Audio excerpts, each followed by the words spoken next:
Hello అండి, welcome to సత్తాస్ వాళ్ళు. ఈరోజు మీకు ఒక యూస్ఫుల్ టిప్ అయితే చెప్తానండి. బెల్లం టీ తయారు చేయడం చెప్తానండి. బెల్లం టీ అనేసరికి ఇరిగిపోతాయి కదా బెల్లం వేయగానే అనుకుంటాం. అలా ఇరగకుండా చాలా సూపర్గా వచ్చేట్టుగా బెల్లం టీ అయితే మీకు ప్రిపేర్ చేసి చూపిస్తాను.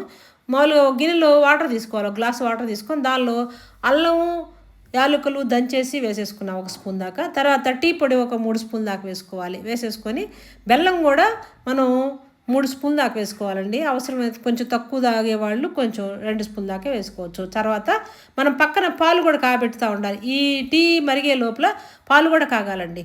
ఈ టీ బాగా మరిగిన తర్వాత సారం అంతా వాటర్లో దిగిన తర్వాత కాగే పాలు, పొంగొచ్చిన పాలు తీసుకొచ్చి ఈ టీ డికాషన్లో పోయాలి. పోసేటప్పటికి చూడండి పొంగు వచ్చేస్తుంది. ఇంకా ఇరిగిపోయే ఛాన్స్ అయితే ఉండదండి.